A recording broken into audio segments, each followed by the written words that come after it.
Hey everyone, and welcome back. We are diving deep today into personal transformation and self-improvement. Ooh, that sounds fun. Yeah, it should be interesting. We are going to be looking at that YouTube audiobook, Focus on Yourself, a daily guide to personal transformation. Okay. Have you had a chance to listen to it yet? I have, yeah. Uh-huh. I actually thought it was really interesting. Yeah. What stood out to you?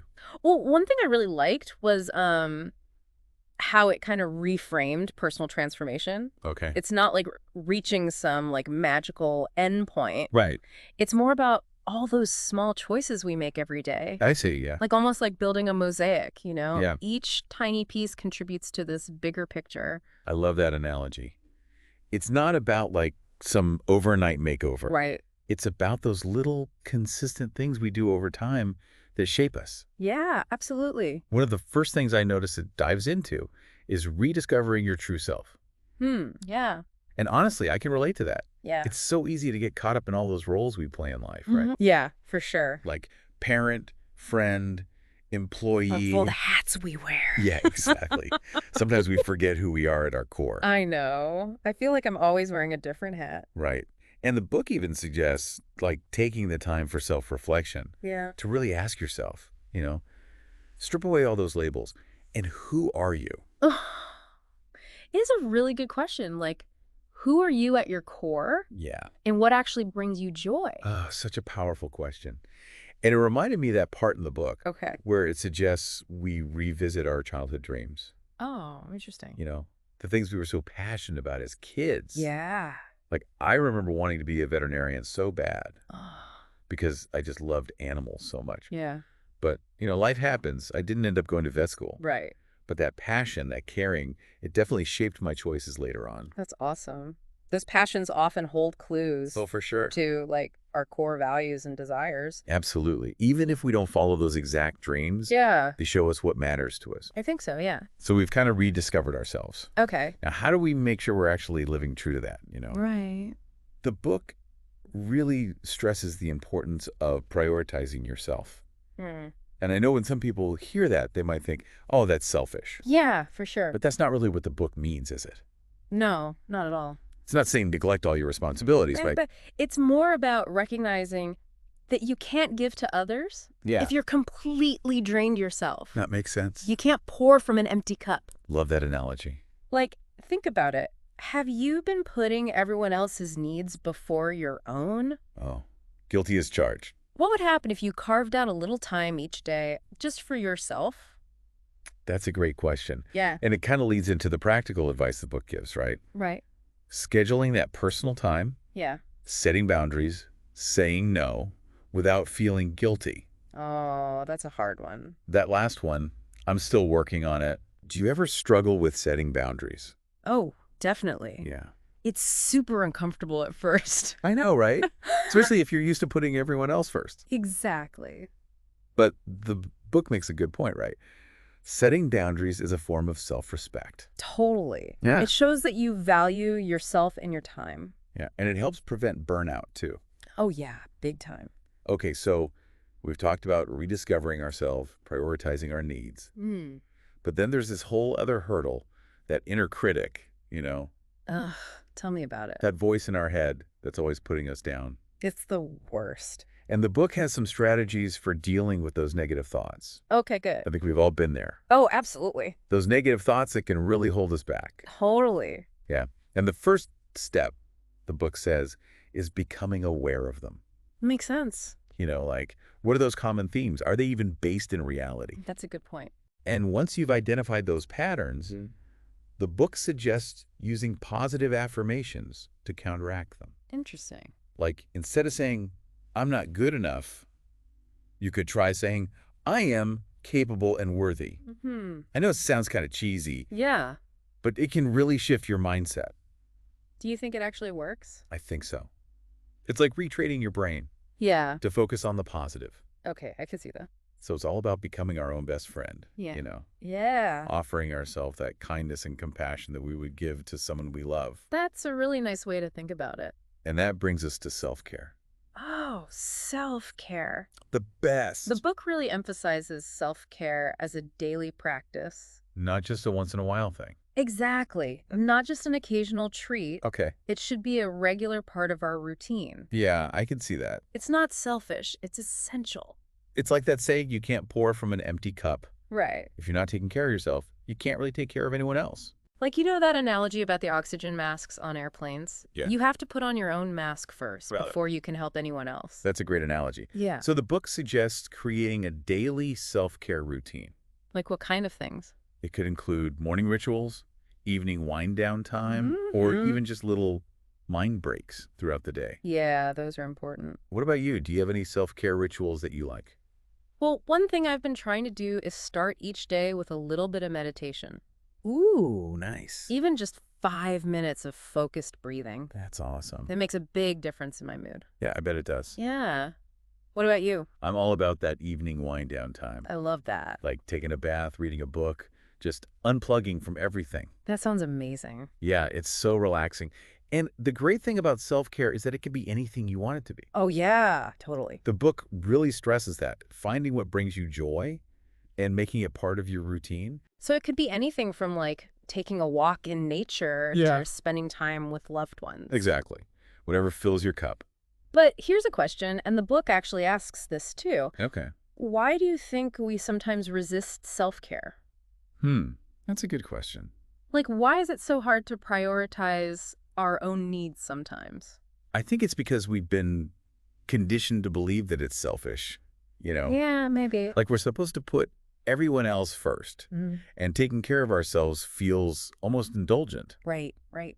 But the reality is it's essential. It is. If we're not taking care of ourselves, we can't really show up fully for anyone else. Exactly. And once we start unpacking those beliefs, Yeah. it becomes easier to give ourselves permission to prioritize self-care. Totally. It's like giving ourselves permission to be happy and healthy. Yeah, I love that. And speaking of giving ourselves permission, the book also dives into embracing change. Ooh, change. Yeah, change can be scary, It can be, definitely. but it's also a catalyst for growth. Right. Yeah, for sure. I think we've all been there, stuck in our comfort zones, Oh, for sure. even when we know that change might be good for us. It's hard to break out of those ruts. Yeah, and the book challenges us to think back to a time Okay. when we had to adapt to something new. Like what? Maybe a new job, a move, a relationship change, something like that. I see. And to think about how we handled it. Okay. Did we embrace it or did we resist it? And the point is, change is inevitable, right? It is, yeah. Like that saying, the only constant is change. But the audiobook wants us to shift our perspective Okay. from fear to curiosity. Interesting. Instead of seeing change as a threat, what if we saw it as an opportunity? I like that. Yeah, like what can we learn from this? Yeah. How could it help us grow? That's a good reframe. It's about seeing change as a chance to learn and evolve. Right? And that brings us to another big idea in the book. Okay. Self-love as the foundation for personal growth. Self-love. That's a good one. You've probably heard that phrase before. Yeah, for sure. But the book breaks it down in a way that's really relatable. How so? It uses the analogy of building a house. Okay. You can't build a strong house without a solid foundation, Yeah. right? Makes sense. And it's the same with personal growth. Okay. I see where you're going with this. You need that strong base of self-love to really build anything lasting. Yeah. So the book asks a really good question. What's that? How do you currently treat yourself? Ooh, good question. With kindness or with criticism? I think most of us are way too hard on ourselves. I know, right? Yeah, We're our own worst critics. totally. But self-love is about accepting ourselves. Yeah, Imperfections and all. that's the hard part. It is, yeah. But it's so important. So how do we actually practice self-love? Well, the book gives some practical advice. Like what? Things like self-forgiveness, setting boundaries, engaging in self-care. Yeah, it's all about choosing ourselves day after day. And one thing I found really interesting was this idea of creating a self-love ritual. Ooh, what's that? It could be anything, really. Okay. Like maybe taking a few minutes each day to write down things you appreciate about yourself, I like that. or visualize your ideal self. It's about intentionally nurturing that positive relationship with yourself. I love that idea. Eh. It's like a daily reminder to treat ourselves with kindness. Yeah, exactly. And when we have that strong sense of self-love, it makes everything else easier. Totally. It's the foundation for all the other areas of personal growth. So it all comes back to that idea of personal transformation being a journey, not a destination. Yeah, I love that. It's about showing up for ourselves every day Absolutely. and making those consistent efforts with a lot of self-compassion along the way. It's a process. It is, for sure. And it's about recognizing that even small changes can lead to big shifts over time. Totally. So it's not about making these huge, drastic changes overnight. Yeah. It's about those little things we do consistently that add up. Yeah, I think that's a really empowering message. It is. And I think we've covered a lot of ground just in this first part of our deep dive. We have. It's a lot to unpack. But there's still so much more to explore in this audiobook. I know. I'm excited to keep going. Me too. We've talked about rediscovering ourselves, prioritizing our needs, combating that inner critic, creating a self-care routine, So much good stuff. embracing change, nurturing self-love. It's amazing how interconnected it all is. It really is. So are you ready to dive into the next section? I'm ready when you are. Let's do it. All right. You know, it's interesting how the book kind of builds on this whole self-love thing. Yeah. The next part is all about building resilience. Okay. Because, let's face it, life throws curveballs, you know? Oh, yeah, for sure. It's not about avoiding challenges altogether. Right. That's impossible. Yeah. It's more about how we bounce back from those challenges. Right. That makes sense. That's what really defines us. And the book even encourages us to change how we see those setbacks. Instead of seeing them as roadblocks, Yeah.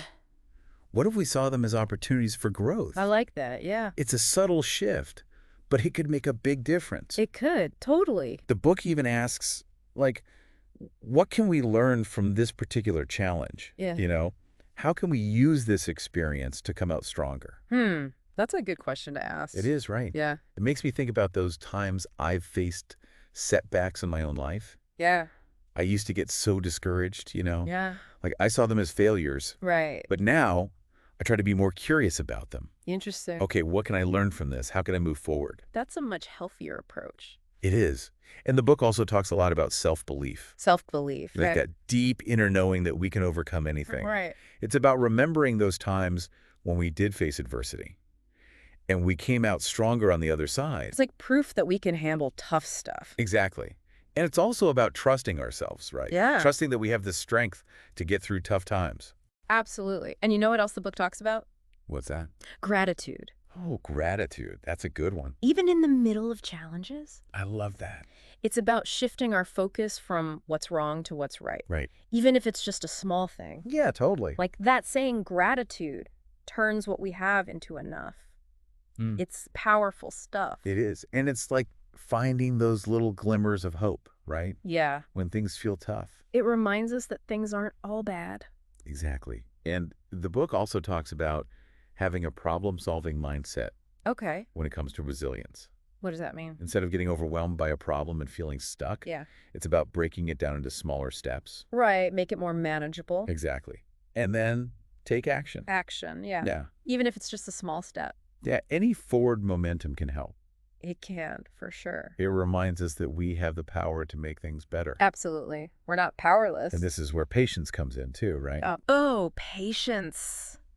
That's a tough one. It is. We live in such a fast-paced world. Yeah. It's easy to get impatient with ourselves when we don't see results right away. I know, right?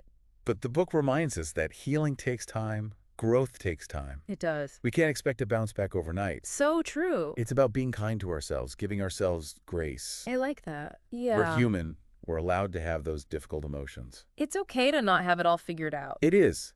And it's also important to surround ourselves with positive people, right? Oh, yeah. That's huge. We can't do this alone. We need those people who lift us up. Yeah, like our own personal cheerleading squad. I love that. And the book also talks about coping mechanisms for stress. Oh, stress. That's a big one. Yeah, and it's so easy to fall into those unhealthy habits. Yeah, I know, right? Like overeating or scrolling on social media. Yeah.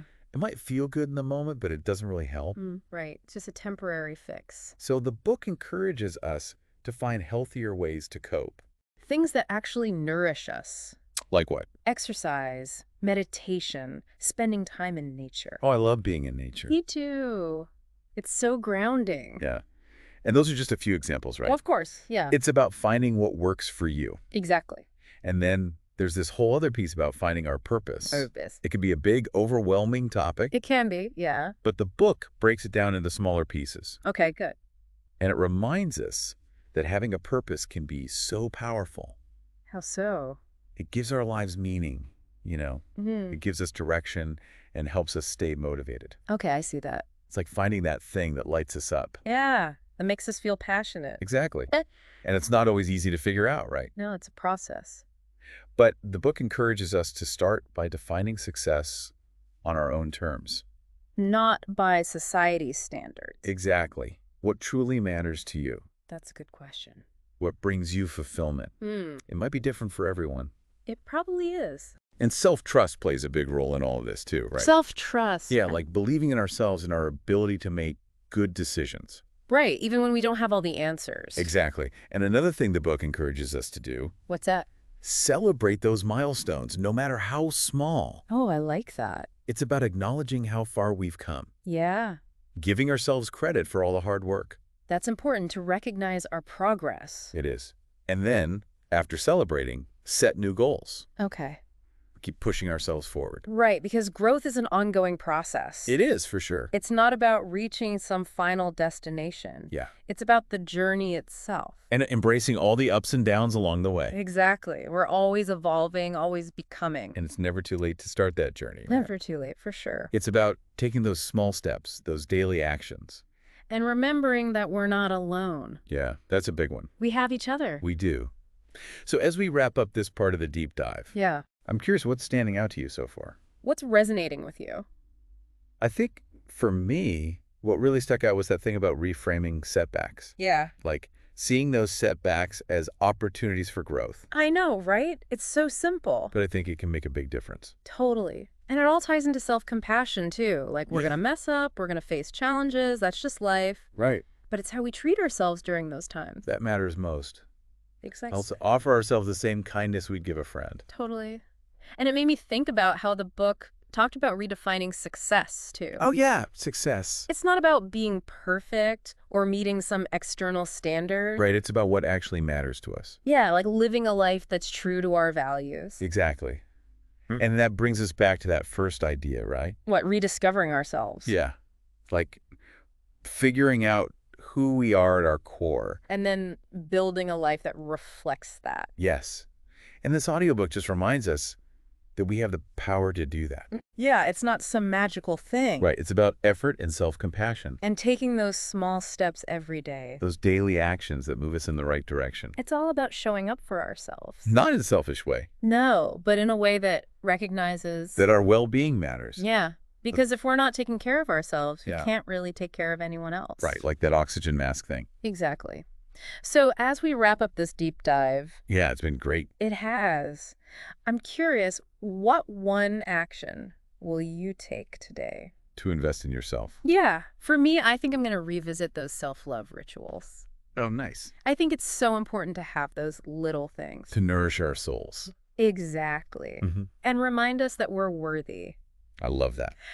I think I'm going to try and reframe any challenges today. As opportunities. Yes. Like, see them as a chance to grow. It's a good mindset shift. It is. And it kind of sums up this whole conversation, right? Yeah, I think so. It's about embracing this whole There's a journey. lot of ups and downs. Yeah.